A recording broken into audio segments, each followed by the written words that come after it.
Gretchen Rubin has an assessment. I can't remember what it's called, but it's designed to help you understand your accountability type. And when I took that assessment years ago, it said that my accountability type was quote unquote rebel, meaning I don't do well with accountability. I don't like other people telling me what to do or checking up on whether or not I did it. I tend to resist that and push against that. And I don't even like trying to tell myself what to do and having an expectation of myself. I often will push against that as well. I'm going to go ahead and blame my genetics. I think I might have got this from my dad. At any rate, that was a problem for me for a long time until I discovered how to be self-accountable. That's what we're going to dive into today. And you can use this concept to change any area of your life that you want to be better or easier. Welcome to Better Than Happy, the podcast where we transform our lives by transforming ourselves. My name is Jody Moore. In the decade plus I've been working with clients as a master certified coach, I've helped tens of thousands of people to become empowered. And from empowered, the things that seemed hard become trivial. And the things that seemed impossible become available. And suddenly a whole new world of desire and possibility open up to you. And what do you do with that? Well, that's the question. What will you do? Let's find out. Sometimes listening to a podcast is enough, but sometimes you'll feel inspired to go deeper. If you hear things that speak to you in today's episode, consider it your invitation to a complimentary coaching workshop. On this live interactive Zoom call with me, you'll get a taste of the power of this work when applied in real life. You can participate or be a silent observer, but you have to take a step if you want to truly see change in your life. 2 steps, actually. Head to jodymoore.com/free coaching and register. Then you just have to show up. Your best life is waiting for you. Will you show up for it? jodymoore.com/free coaching. I'll see you there. Hey there, everybody. I am still missing my voice. And so I'm trying to rest my voice a little bit and trying to rest my body, get a little bit more rest. I can feel myself feeling run down with all the amazing things we've had going on. We've had a VIP Power Coaching Day, which was so amazing. Thank you to everyone that came.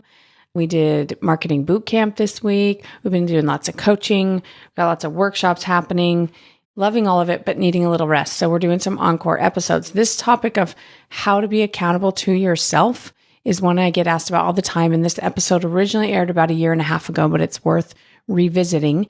And I think the number one way it comes up for people is with their habits in terms of the foods they're eating and whether or not they're exercising and drinking water and getting enough sleep and doing all the things we know, Huberman has told us and many other people, but all the things we need to do to be healthy and vibrant and live longer and enjoy our lives. But why can't we do them? That's the key, right? So I want to also mention that I'm getting ready to start Make Peace with Food, which is a little mini course. It's a great way to come and try out coaching to see if coaching could be useful for you and to learn the tools I teach around how to get yourself to eat better and to ultimately make peace with food, right? To not have all the drama, all the chatter, all the shame, all the guilt, all the frustration and overwhelm. So this has been one of the most popular mini courses I offer. We've done it a couple times and people love it. They rave about it. And then they ask, when can I do it again? Everybody wants to go through it again. So we're offering it again. So head to jodymoore.com/food. We'd love to have you join us. We start soon. And with that, let's dive in to self-accountability. Hey there, everybody. How's it going today? Do you ever find yourself thinking, I just need someone to hold me accountable? I think I could do that thing I'm trying to do. I think I could be more consistent at creating that habit I'm trying to create. I think I could achieve that result I'm trying to achieve if I only had someone to hold me accountable. This is what a lot of coaches do. They are accountability coaches. They will hold you accountable. You don't even need a coach to do it. You can get a friend to do it. You can get a family member to do it. And I'm all for that if you want to have someone else hold you accountable. But I also want you to learn the skill of self-accountability, because imagine if you were effective at holding yourself accountable. Imagine what you could create in your life. And I want to frame it. I identified 6 things that I think are the reasons why we're not good at self-accountability. Okay, so that's how I'm going to frame the episode. We're going to go through the 6 things that prevent self-accountability. And as I talk about them, I'm going to talk about how you circumvent that.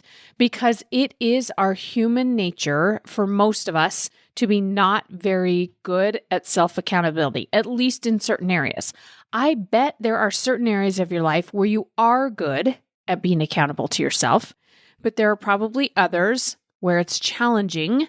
That is true for all of us. Okay. So I don't want you to give yourself limiting belief type thoughts like, I'm just not good at following through on what I say. I never do what I say I'm going to do. I never finish things. I'm too much of a perfectionist, or I'm just too overwhelmed and stressed. I can't even get started. All of those kinds of thoughts are going to prevent you from diving in and creating what you want to in your life, whether what you're creating be some kind of outcome or obvious result, or maybe it's just a healthy habit that you're trying to create for yourself. Okay. So let me go through these 6 things that I identified. And if I left any out, please feel free to reach out to me. I love to get DMs from you guys on Instagram. We can continue this discussion there, but let's start with the number 1. Well, these are in no particular order. So the first thing I want to talk about is that we stay too general.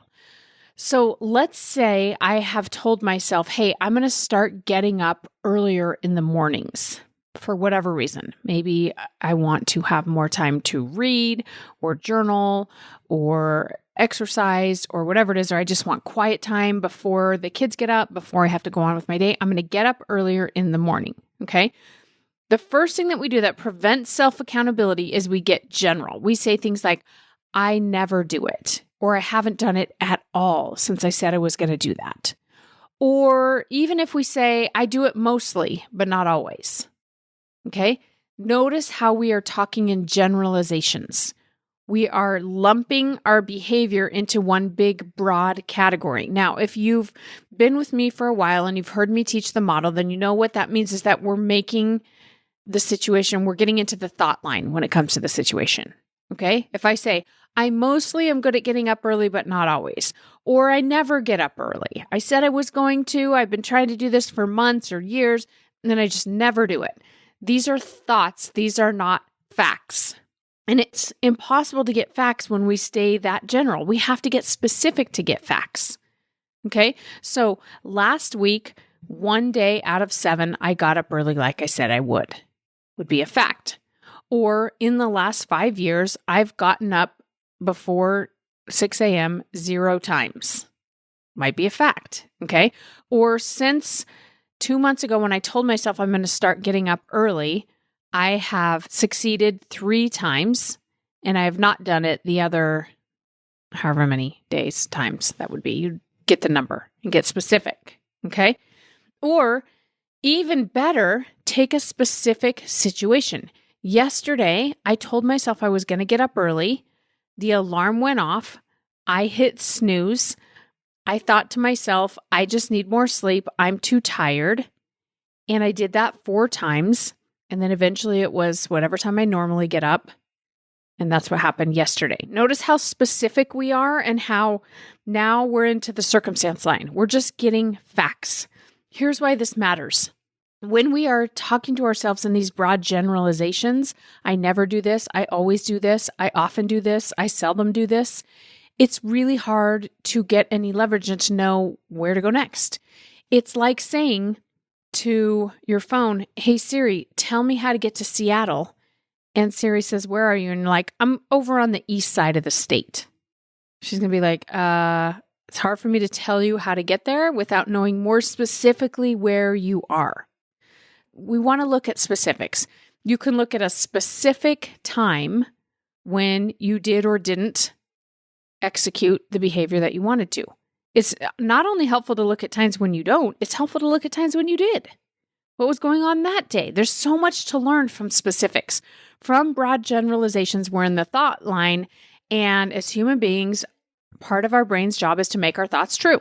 Okay? So this is why we want to get specific. Number 2, the second thing that we do that prevents self-accountability is we choose to be confused, or we indulge in confusion. Okay? So if we start diving in going, what happened? Why didn't you get up? Or why did you get up? What was going on that day when you did get up early? It's so tempting to go, I don't know. That is almost always the first reaction or answer that I get from people when I'm coaching on a topic like this. What was going on? Why did you not? Why haven't you been getting up early? Why did you on those 3 days when you did? And people always say, I don't know, right? Again, this is the brain's preference. The brain prefers to be confused and in the dark because it requires the prefrontal. It requires a lot of energy and focus to go in and think about what was going on. What was I thinking? What did I do? Why did I do it? What was I worried about? What was I afraid of? What am I hiding from myself or that I think I'm hiding from others? What is really going on? You have to stop and think about it. You have to do some critical thinking. I feel like in our world, we're getting worse and worse at critical thinking, which worries me. I don't mean critical thinking in the form of criticizing. We're good at that. I mean, thinking critically about a problem, thinking through it in a strategic, thoughtful way. I'm constantly trying to teach my kids this. They'll come to me with a problem or question and I'll go, let's use critical thinking to see if we can figure it out. What do you think might be going on? What do you think that means? What do you think is going to happen next? What time do you think we're going to leave? Right? Critical thinking. Think through it. Think about the future. Take the information you know about the past and come up with an educated guess. Okay? So critical thinking is the antidote to being confused. Okay? So this comes in handy with self-accountability because if I'm trying to get myself to get up early in the mornings, that's just the example I used. You can apply this to anything, obviously, right? But if I'm trying to get myself to get up earlier and I start taking a look at times when I haven't or times when I have and asking myself why, then instead of being confused, I've got to apply critical thinking. The truth is, we do know. We all know. We always know. We just sometimes don't want to know, or we don't want to stop and think about it. And that is because of some of the other reasons I'm going to talk about here next. So let's move on to number 3. The third reason we sometimes are not good at self-accountability is because we prefer unconsciousness. Unconsciousness, I don't mean literally unconscious like in a comatose state or a sleep state, but there's a difference between paying attention and being conscious of what you're doing and doing things unconsciously. In other words, the lower brain is driving. You're not really thinking about it. You're thinking about something else, and you'd have to slow down and redirect yourself to think about it. This is the way most of us drive after we've been driving for a while. We don't really have to think about what does a red light mean and who has the right of way. We can do it somewhat unconsciously. And this is how many of us prefer, well, all of us actually, all healthy human beings prefer to operate in unconsciousness as much of the time as possible because it saves us energy. Moving into consciousness requires more energy. We have to focus. We have to, again, going back to thinking critically, we have to pay attention. The brain is supposed to avoid that. It's supposed to because that takes a lot of energy and your brain is supposed to save energy. Okay, so there's nothing wrong with you. But if you choose to be conscious, not all the time, you don't have to be conscious all day about everything, but around whatever habit you're trying to change or whatever result you're trying to create in your life, choose at times to sit down and go, okay, what happened there? Again, back to number 2, critical thinking, and move into consciousness. Now, there are a lot of ways you can help yourself to do this. Some of the ways I like are journaling. You might stop every day and write down what happened today. Did I get up when I said I would or not? And if not, why not? And if so, why? What was going on? What was I thinking? What helped? What made it easier? What made it harder? What happened leading up to it? What happened afterwards? Like paying attention, moving into consciousness, that's exhausting, right? And again, just do it on occasion. I'm not even saying you have to do this every day. Maybe once a week, you sit down and you assess the week, and then you take a moment to be conscious, and you take a moment to not be confused, just to own the answer, and you get specific. Remember, we're not going to be general. We're going to get specific. Okay. Number 4, numbing. Numbing ourselves out prevents self-accountability. In other words, instead of taking a look at what's going on and paying attention and writing it down and asking some really useful questions and gaining some useful information to help me going forward, I will just numb out from that instead. I will just get onto social media instead. I will just do some online shopping instead. Like we literally don't even take the time. And this is not unusual. This is the way most people operate in the world. Instead of working on improving my life in this slow, challenging way, I will just give myself a temporary hit of life improvement with a cookie or some pornography or social media or etc., right? So numbing is a really great way to trick your brain into believing that you have the life you want instead of being willing to do the slow, hard work of creating the life that you want. It's a dangerous world that we live in because numbing is so easy to do. But if you're numb to the idea that your life doesn't look how you want, that your habits aren't creating what you want, that your health isn't what you want, that your relationships aren't what you want, that your money isn't what you want, etc., then you miss out on the part of you that is capable of fixing it, improving it, changing it. Okay? So numbing is preventing self-accountability in many, many cases. Number 5, this is probably the main reason. The main reason we are not good at self-accountability, okay, is because of shame. Shame and or guilt. Even though I do believe those things are slightly different, I'm just going to lump them together for the purposes of this, because shame and guilt will prevent you from holding yourself accountable. If you sit down, like what is accountability, right? If I want to hold one of my employees accountable, for example, that means I'm going to sit down with them on occasion and we're going to take a look at how they're doing with regards to their job performance. And I'm going to point out all the things that they're doing well and commend them and thank them and encouraging them to keep doing them. And then I'm going to point out the areas where they may be falling short. And we're going to talk about why. We're going to talk about whether or not they need more tools or training or support, or maybe I wasn't clear. Maybe I didn't lay out my expectations clearly. And or maybe they just need to step it up. And we're going to have a very loving, ideally supportive, friendly conversation about that. And I'm going to tell them, listen, I value you. I think you're an amazing asset to this company, and I want to see you succeed here.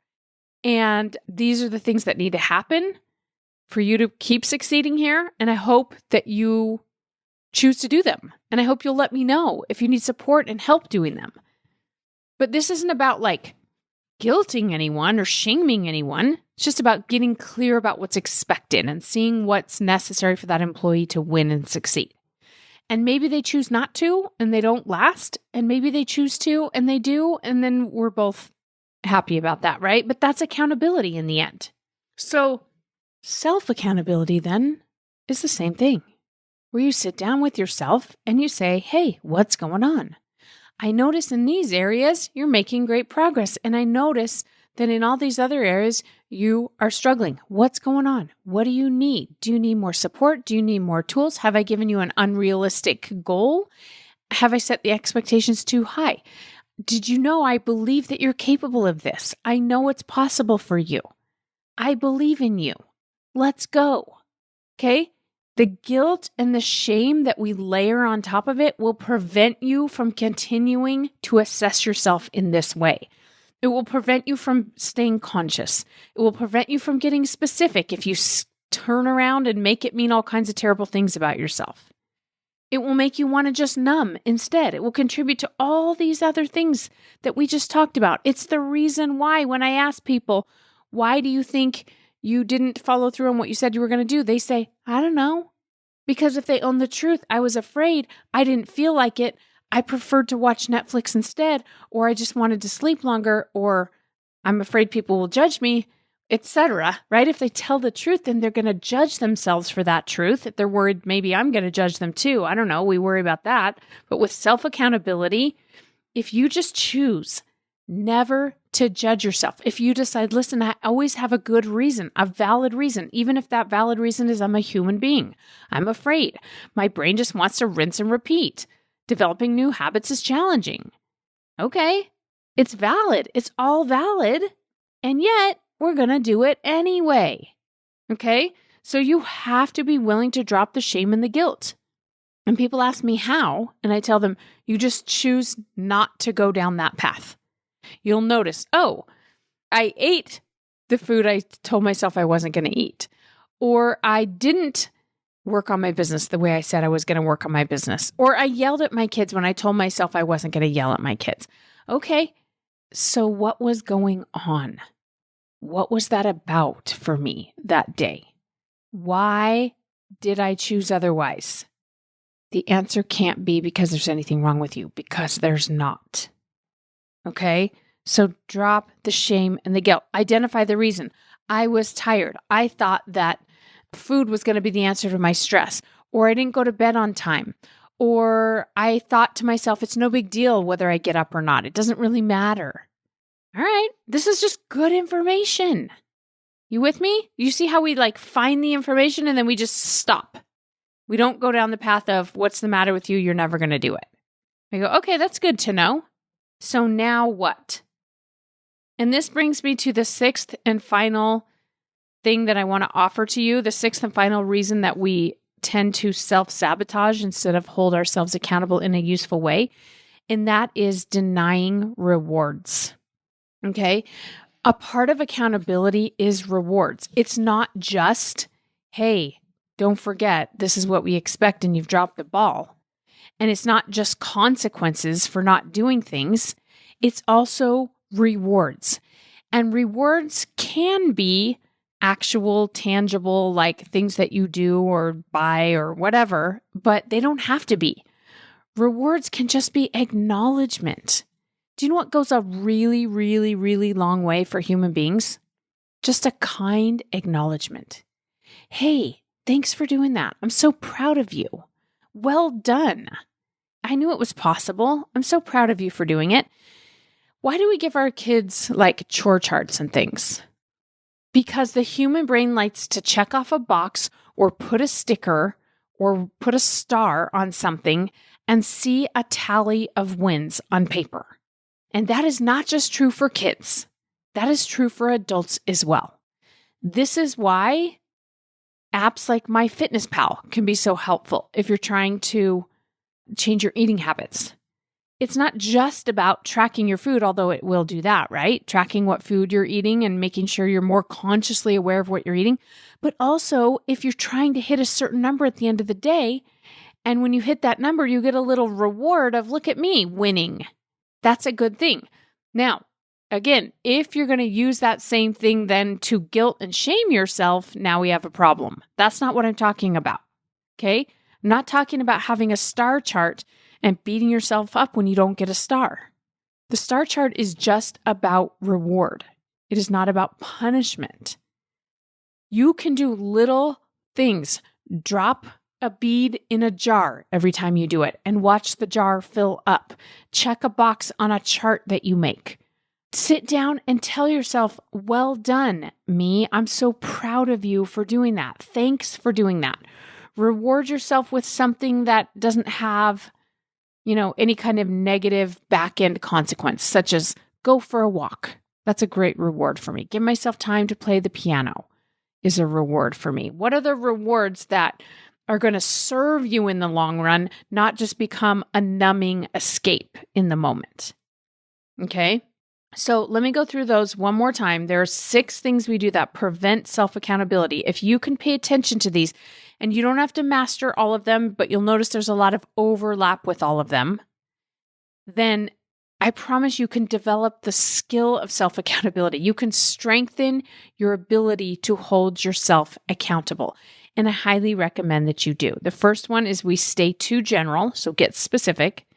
Number 2, we choose to be confused instead of just owning the answer, the truth that we know about what's going on.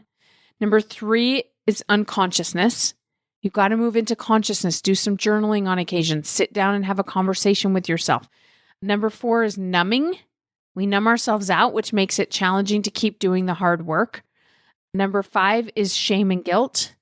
You do not need to be ashamed or feel guilty when you're not succeeding. I promise you. Shame and guilt will not get you there long term. They send you the opposite direction. And number 6 is denying rewards. You got to reward yourself as you go. The ultimate reward will be the new habit or the result that you're trying to create. But you've got to have little tiny rewards along the way to counteract the hard work that your brain is having to do, or it won't want to stick with it long term. All right? Self-accountability. That's what we're all about around here. Again, if I forgot anything, please send it to my DMs. I'm Jody Moore Coaching on Instagram, Facebook. You can find me there. All right. Have a beautiful rest of your day, everyone. Take care. Oh, wow. Look at that. You made it to the end. Your time and attention is valuable, and I don't take it lightly that you made it this far. In fact, it tells me you might be like me, insatiably curious about people and life and potential and connection. Maybe you have big dreams, but a small budget and no time. You're tired, but bored. You're content, but dissatisfied. Sound familiar? Come to a free coaching call and see for yourself what's possible. jodymoore.com/free coaching to register. That's jodymoore.com/free coaching.